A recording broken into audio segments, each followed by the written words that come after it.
प्रेषितांची कृत्ये या पुस्तकातून घेतलेले वाचन. पेत्र बंधू वर्गामध्ये उभा राहून म्हणाला, बंधुजन हो, येशूला धरून नेणाऱ्यांना वाट दाखवणाऱ्या यहुदाविषयी पवित्र आत्म्याने दाविदाच्या मुखावाटे जे भविष्य वर्तविले ते पूर्ण होण्याचे अगत्य होते. त्याची आपल्यामध्ये गणना होती आणि त्याला ह्या सेवेचा वाटा मिळाला होता. स्तोत्र संहितेत असे लिहिले आहे, त्याचे घर उजाड पडो आणि त्यात कोणीही न राहू आणि त्याचा हुद्दा दुसरा घेवो.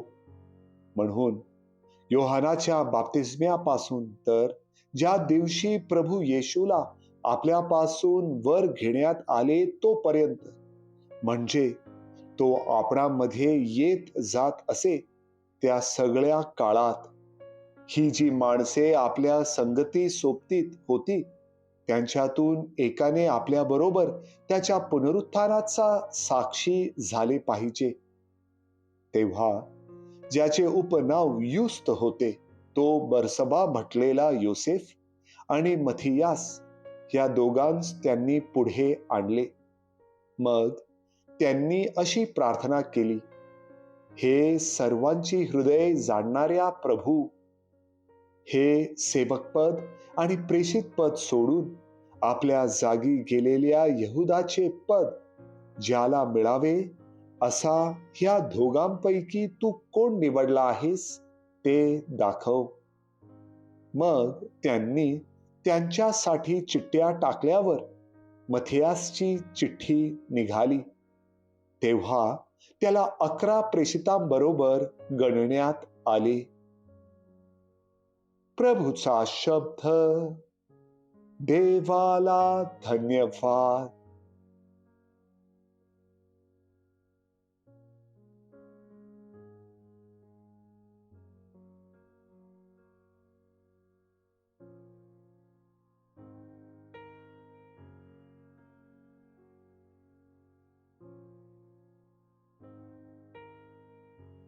योहान लिखित पवित्र शुभवर्तमानातून घेतलेले वाचन.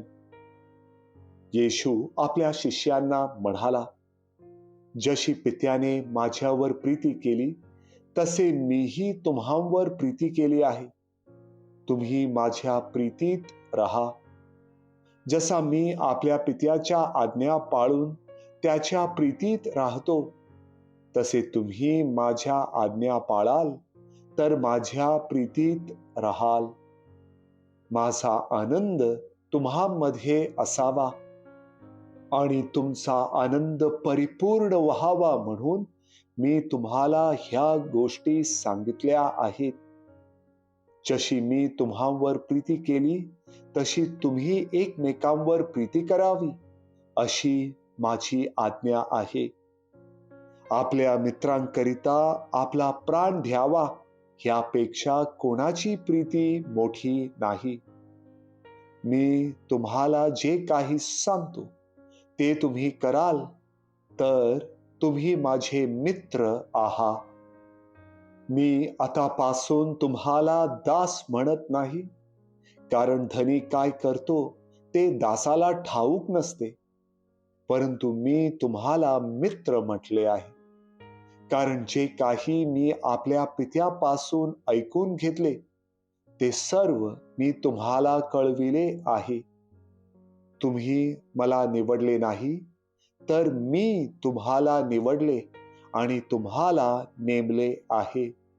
ह्यात हेतू हा की तुम्ही जाऊन फळ द्यावे, तुमचे फळ टिकावे आणि जे काही तुम्ही माझ्या नावाने पित्याजवळ मागाल ते त्याने तुम्हाला द्यावे.